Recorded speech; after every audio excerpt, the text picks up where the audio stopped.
Une fois que vous avez la méthode, il est très facile de créer et personnaliser vos propres tableaux croisés dynamiques.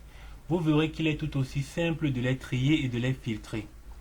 Ici, nous avons un tableau croisé dynamique. Il importe ces données de la feuille vente. Chose classique. J'aimerais connaître les quantités vendues par commerciaux. Je peux cocher commerciaux et quantité. À partir de là, j'ai plusieurs méthodes pour trier et filtrer. Chose intéressante, je peux trier manuellement mes données. C'est-à-dire, là j'ai des prénoms dans l'ordre alphabétique. Admettons que je veuille Dagobert en première ligne. Il vous suffit de cliquer dessus, puis de cliquer sur la bordure verte. Clic gauche enfoncé.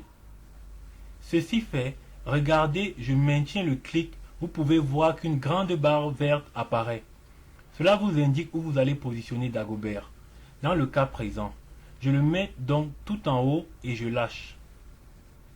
Les prénoms ont été changés et toutes les données reliées ont été changées. C'est très pratique si vous avez des grands tableaux par exemple. Chose encore plus intéressante, si vous modifiez la structure de votre tableau, par exemple je rajoute des banques ici et tout a été modifié. Dagobert reste en premier. Même si je mets les banques ailleurs, Excel retient votre logique de tri.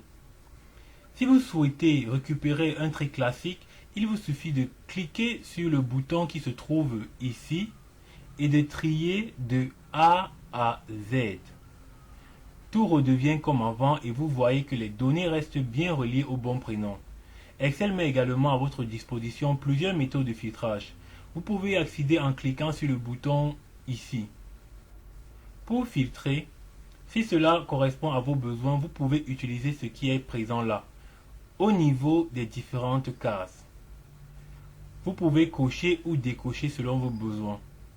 Si vous cochez, sélectionnez tout alors qu'il est déjà coché, toutes les données seront désélectionnées. Pratique donc si vous souhaitez sélectionner une ou deux personnes uniquement. Vous désélectionnez tout et vous choisissez par exemple Amélie et Dagobert. OK.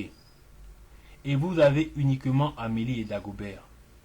Si vous souhaitez effacer le filtrage, il vous suffit de recliquer dessus et de choisir effacer le filtre de commerciaux. Vous avez des méthodes de filtre qui sont plus poussées. Par exemple, vous avez des filtres qui s'appliquent aux étiquettes et des filtres qui s'appliquent aux valeurs. Les étiquettes, ce sont les intitulés, tout simplement. Par exemple, filtre s'appliquant aux étiquettes et là, vous avez différents choix. Je vais filtrer par se termine par. Je clique dessus et je ne vais avoir que les étiquettes qui se terminent par A. OK. Et là, j'ai bien Adama et Fatima.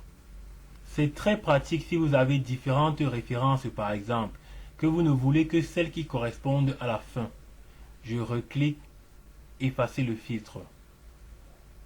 N'oubliez pas de vous inscrire à notre formation sur les tableaux croisés dynamiques. C'est très pratique pour tout le monde. Merci et à très bientôt.